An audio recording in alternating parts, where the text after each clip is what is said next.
अनुभवायला लागले. सातत्याने या महामार्गावर अपघात होत आहेत, प्रयत्न होत आहेत रोखण्याचे, परंतु आपण कुठेही बघतो म्हणजे सातत्याने असे लोकांचे दुर्दैवी मृत्यू होत आहेत. मी आज सकाळीच ती दुर्दैवी बातमी आल्यानंतर मी ट्विटही सकाळी केलं आहे. समृद्धी मार्गावर सेफ्टी, सुरक्षितता ह्याचा विचारच केलेला दिसत नाही असं दिसतंय. आणि अनेक वेळा नवले ब्रिज जो माझ्या लोकसभा मतदारसंघात येतो तो संपूर्ण भाग, त्याच्यामध्ये अनेक वेळा नॅशनल हायवेची मदत घेऊन आम्ही बऱ्यापैकी एक्सपर्ट्सची मदत घेऊन नॅशनल हायवे आणि तिथले स्थानिक लोकांची मदत घेऊन एक टीम वर्क म्हणून आम्ही सगळ्यांनी तिथले आधीपेक्षा खूप कमी ॲक्सिडेंट झालेत.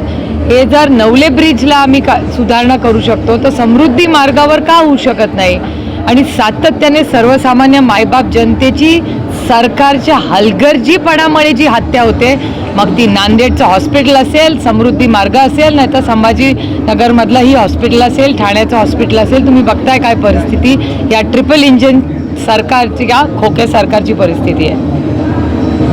काही त्याचबरोबर आज जे पुण्याचे माजी पोलीस आयुक्त होते मीरा बोरवणकर यांनी एक पुस्तक आत्मचरित्र लिहिलेलं, त्याच्यामध्ये अजित पवारांचा उल्लेख केलेला आहे. पुण्यातील एक येरवडा परिसरात म्हणजे येरवडा कारागृहाची ती जागा आहे, पोलिसांची जागा आहे, ती जागा एका खाजगी बिल्डरला देण्यासाठी म्हणजे दादांनी फोर्स केलेलं होतं असं उल्लेख स्वतः त्यांनी त्यांच्या पुस्तकात केलेला आहे.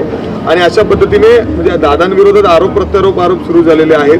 ते कसं पाहता तुम्ही या सगळ्या विषयाकडं? खरं तर मी काही ते पुस्तक वाचलेलं नाही आणि मला असं स्पष्टीकरण कोण देऊ शकतं तर त्या मिसेस बोरवणकरच करू शकतात. तर मला वाटतं त्यांना विचारलं तर ते जास्ती संयुक्ती राहील. मी स्वतः पुस्तक वाचलेलं नाही, त्याच्यामुळे त्याच्यावर मी बोलणं योग्य होणार नाही. मीरा बोरवणकर यांचं एक वेगळंच इमेज आहे. त्यांनी अशा पद्धतीने त्यांच्या पुस्तकमध्ये दादांविषयी लिहिणं म्हणजे नाव न घेता फक्त दादा, पालकमंत्र्यांचा फोर्स होता असा उल्लेख आहे. म्हणजे किती तुम्हाला विश्वास आहे का मीरा बोरवणकर या अधिकारी असं आहे की ज्यांनी पुस्तक लिहिलेलं आहे मला वाटतं त्यांना विचारलं तर जास्ती योग्य राहील ज्यांनी पुस्तक लिहिलं आहे त्यांनी. कारण का आरोप करणारे लेखक आहेत असं दिसतं एकूण तुमच्या बोलण्यावरनं. कारण का मी पुस्तक वाचलेलं नाही, मी पुस्तक पाहिलेले नाही, त्याच्यामुळे जो कागद आपण पाहिलेलाच नाही किंवा पुस्तक पाहिलेलं नाही त्याच्यावर अभ्यास न करता कसं बोलणार. अधिकाऱ्यांनी असे पुस्तक लिहिलं त्याच्यावर विश्वास तर ठेवता येईल का? पूर्ण कॉन्टेक्स्ट बघावं लागेल ना, त्याच्यामुळे आउट ऑफ कॉन्टेक्स्ट कसं बोलणार मी. मनोज जरांगे यांचं जे कालची जी सभा झाली ती शरद पवार यांची स्क्रिप्ट होती असं प्रवीण दरेकर म्हणालेले आहेत. आज तुम्ही कसं बघताय की खरंच कुठल्या तरी एका पक्षाकडून मनोज जरांगे बोलत होते असं एक आता बोललं जाते सत्ताधाऱ्यांनी. पण सत्ताधाऱ्यांनी एक गोष्ट कबूल केली पाहिजे की 6 दशकं त्यांनी पवारसाहेबांचं नाव घेतल्याशिवाय त्यांची हेडलाईनच होत नाही. त्यामुळे महाराष्ट्रात काही झालं तरी ते शरद पवारच करतात, ह्याच्यातच त्यांची ताकद आहे. मला वाटतं वेगळं अजून मला काही बोलायची गरज नाही. मनोज जरांगेंनी पुन्हा एकदा सरकारला अल्टिमेटम दिलेला आहे. काल एक सभा जी झाली त्यातून त्यांनी उत्तर तर दिलंय, पुन्हा एकदा अल्टिमेटम दिलंय. सरकार काही करू शकेल असं वाटतं का? मला नाही वाटत ते अल्टिमेटम देत आहेत. मला वाटतं सरकारने स्वतःवर ओढून घेतलं होतं. सरकारला 40 दिवसाचा निर्णय किंवा तो 40 दिवसाचा नंबर हा सरकारचंच प्रपोजल होतं. त्याच्यामुळे सरकारने विचार करायला पाहिजे होतं की 40 दिवसात सोल्युशन आहे का नाही आहे. कदाचित असेल त्यांच्याकडे 40 दिवसाचं सोल्युशन. अशी चर्चा आहे की ते जरांगेच्या मागं एक मोठं सत्ताधारीची एक मोठी व्यक्ती आहे, त्यांनी सगळं घडून आणणं, त्यांना ते सगळं श्रेय घ्यायचं, त्यातनं मग त्यांची इमेज मोठी झाली. चाललंय का? तुम्ही बघताय ट्रिपल इंजिन खोके सरकारमध्ये सगळे घटक रस्त्यावर उतरलेले आहेत, सगळेच नाराज आहेत, सरकारमधलेही काही घटक नाराज आहेत असं कानावर तुमच्याच चॅनलमधून येतं.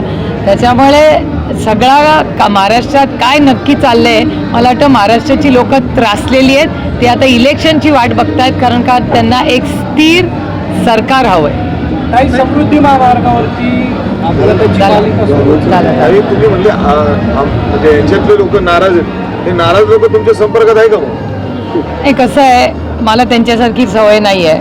मला बऱ्याच गोष्टी माझ्या पोटात ठेवता येतात आणि तेवढी प्रगल्भता जर ह्या वयात आली नाही तर मग म्हणजे आधी महोत्सव सुरू होतोय, तुम्ही स्वतः उद्घाटन करतायत, पुढचे 10 दिवस हा जल्लोष सुरू राहील. राजकारणात खूप आव्हान आहेत तुमच्यासमोर, तुम्ही कसं बघताय सगळं? महोत्सवाचा आणि आव्हानांचा काय संबंध? मला देवीकडे माझं एकच साकडं असतं की महाराष्ट्रात चांगला पाऊस पडू दे आणि अडचणीत आलेला बळीराजाला न्याय मिळू दे.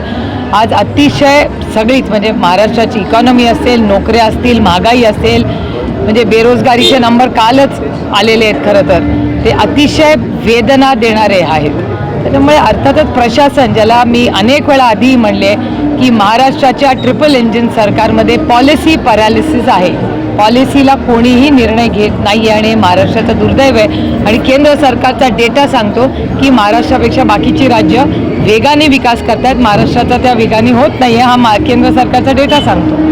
ते बावनकुळे सातारकर तुमच्या मतदारसंघामध्ये येत आहेत. आता दादा त्यांच्यासोबत केल्यानंतर त्यांचा आत्मविश्वास फारच वाढलेला दिसतोय. ते असं म्हणतात की अमेठीनंतर आता बारामती जिंकायचे, कारण आपल्यासाठी हा प्रतिष्ठेचा प्रश्न आहे. कोणत्याही परिस्थितीमध्ये आपल्याला बारामती जिंकायचं. प्रतिष्ठा नेमकी कोणासाठी? म्हणजे तुम्ही शरद पवारांच्या कन्या आहात म्हणून हा मतदारसंघ तुमच्यासाठी महत्त्वाचा. एक तर मी राजकारणात प्रतिष्ठेसाठी आले नाही, मी राजकारणात सर्वसामान्य मायबाप जनतेची सेवा करण्यासाठी आले. ह्याच्यात प्रतिष्ठा कुठे आली? त्यांच्यासाठी प्रतिष्ठा असेल, माझ्यासाठी सेवा आहे. आणि मला असं वाटतं का लोकशाहीमध्ये विरोधात कोणीतरी लढणार ना, आणि लढलंच पाहिजे. त्यांच्यासाठी दडपशाही आहे, पण आमच्या मनात अजूनही लोकशाही आहे ना. पण तुम्हालाच टार्गेट केलं जातं ताई सातत्याने.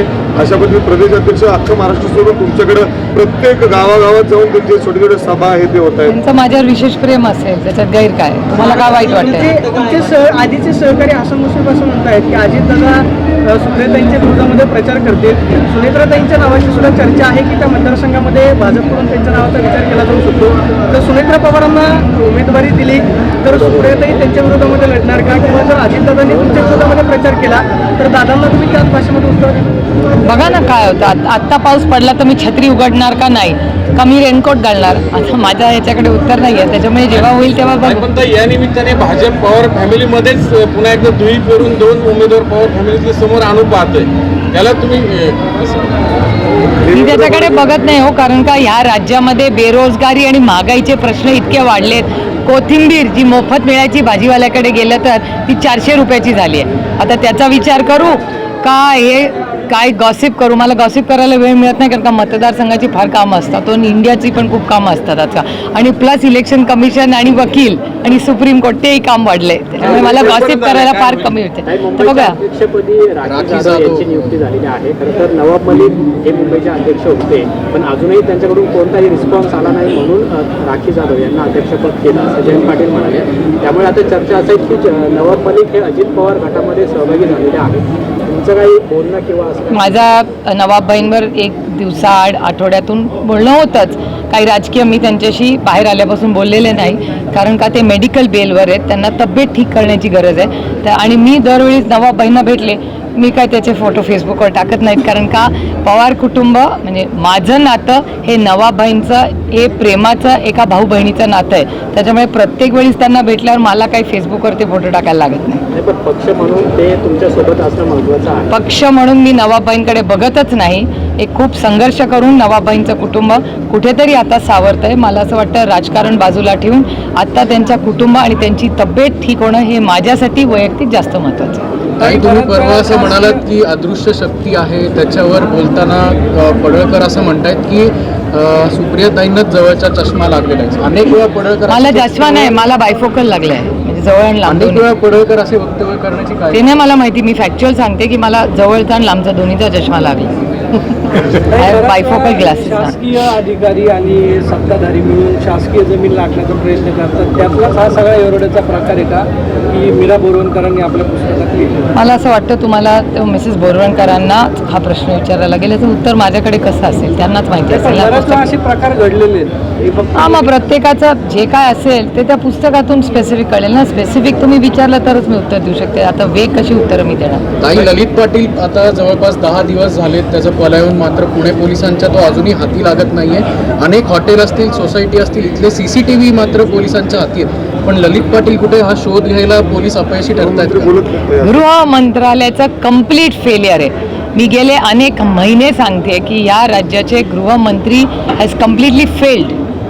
त्यांचं अपयश आहे. अनेक किती म्हणजे जालन्याचीच घटना बघा ना, लांब कशाला जाता. जालन्यामध्ये ज्या अमानुष पद्धतीने महिलांवर हल्ला झाला, मुलांवर हल्ला झाला आणि किती अजून तुम्हाला घटना सांगू मी, ज्याच्यातून कंप्लीट आता आपण पुण्यातच आहोत म्हणून ती कोयता गँग आधी मी कधी ऐकलेली नाही. मी या भागाची लोकप्रतिनिधी म्हणून 15 वर्ष काम करते. हे कोयता गँग हे नवीन काहीतरी प्रश्न निघाले. हे गृहमंत्री झाले की क्राईम वाढतो असा डेटा सांगतो. मी परवा नागपूरलाही गेले होते, तिथेही मला नागपूरमधले पत्रकार सांगत होते की नागपूरमध्ये क्राईम वाढला. It is the crime capital of Maharashtra. हीच व्यक्ती जेव्हा गृहमंत्री होते तेव्हा महाराष्ट्रात क्राईम कसा वाढतो, नागपूरच कसं क्राईम कॅपिटल होतं, याचा कोणीतरी एक अभ्यास केला पाहिजे मला वाटतं. याला पाठबळ दिलं जातं, शक्यता नाकारता येत नाही.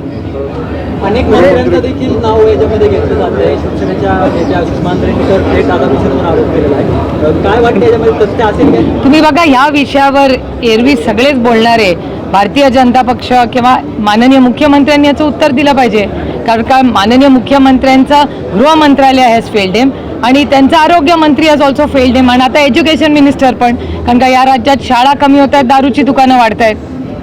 तुम्ही बघताय काय पद्धतीने सगळ्या हॉस्पिटल्समध्ये फेलियर झालेलं आहे. तसंच गृहमंत्री, त्याच्यामुळे गृहमंत्री, शिक्षण मंत्री आणि आरोग्य मंत्री कंप्लीट फेलियर. त्याच्यामुळे त्या तिघांचा राजीनामा घेतला पाहिजे माननीय मुख्यमंत्र्यांनी. जीएसटीची जी बैठक मात्र पार पडली होती, मुख्यमंत्र्यांवरतीच अपात्रतेची टांगती तलवार आहे. ते किती दिवस सत्तेवरती राहतील यावरच प्रश्नचिन्ह आहे. कोर्टानं सुद्धा विधानसभा अध्यक्षांना सुनावलंय की म्हणजे तुम्ही अमर्याद अधिकार वापरू शकत नाही, आम्ही तुमच्यावरती बसलेलो आहोत. 2 महिन्यामध्ये लवकरात लवकर निर्णय घ्या. हे सरकार जाईल आणि परत एकदा दुसरे नवीन मुख्यमंत्री येतील अशी सुद्धा एक चर्चा आहे. कितपत शक्य होईल राज्यामध्ये मला तुम्हाला? असं वाटतं माननीय उद्धवजी हे पहिल्या दिवसापासून सांगतायत की हे जे सरकार आहे ते घटनाबाह्य सरकार आहे. हे उद्धवजी पहिल्या दिवसापासून सांगतायत. आता ते माननीय सुप्रीम कोर्टाच्या परवाच्या केसमध्ये मी स्वतः सुप्रीम कोर्टात होते, त्याच्यामुळे मी सगळं ऐकलेलं आहे. तुम्ही ऑनलाईन ऐकलं असेल तर मंगळवारी पुन्हा सुनावणी आहे. त्याच्यामुळे बघूया, मॅटर सबज्युडिस आहे, त्याच्यामुळे फार त्याच्यावर बोलणं योग्य नाही. पण मंगळवारी जी हिअरिंग आहे त्याच्यात आपल्याला आणखीन क्लॅरिटी मिळेल. काही मागच्या आठवड्यात जीएसटीची बैठक पार पडली आणि केंद्राने थेट ज्वारी आणि बाजरीवर जीएसटी लावला, मात्र डिस्टिल अल्कोहोलवर जीएसटीवर सूट देण्यात आली. काय नेमकं या सरकारला करायचं असं वाटतं? दारूची दुकानं वाढवणे आणि शिक्षण कमी करणे असंच कट कारस्थान किंवा विचारधारा या केंद्र आणि महाराष्ट्र सरकारची आहे. त्याच्यामुळे त्यांच्याकडून तुम्ही काय अपेक्षा येणार? आता 24मध्ये आमचं सरकार आल्यावर आम्हाला इतकं हे सगळं काम आणि हे सगळं ठीक करायला वेळ, पहिला 3 महिने याच्यातच जातील यांचे सगळे GR वापस घेण्यात. नाही, मिलिंद देवरा राष्ट्रवादीच्या संपर्कात आहेत. दक्षिण मुंबईमधून त्यांच्या नावाची चर्चा आहे. कितपत खरे त्यांनी भेट घेतली? मला असं वाटतं की त्याचं उत्तर मिलिंद देवरांनी त्यांच्या ट्विटर अकाउंटमध्ये दिलेलं आहे. त्याच्यामुळे वेगळं मला बोलायची काही गरज नाही त्याच्यात. चलो, थँक्यू. 25 जिल्ह्यातील 45 तालुक्यामध्ये दुष्काळाची परिस्थिती निर्माण आहे. सरकारने दुष्काळ जाहीर केला नाही आहे. ही आकडेवारी महसूल विभागाची आहे. मग सरकार का लेट करते? Policy paralysis. मी किती वेळा तुम्हाला सांगते, मी 1 महिन्यापूर्वी बोलले होते की या ट्रिपल इंजिन खोके सरकारमध्ये पॉलिसीचं कामच नाही आहे. Complete policy paralysis of this government. Yes, thank you. आमची व्हिडिओ बातमी आवडल्यास लाईक, शेअर आणि समांतर चॅनलला सबस्क्राईब करायला विसरू नका.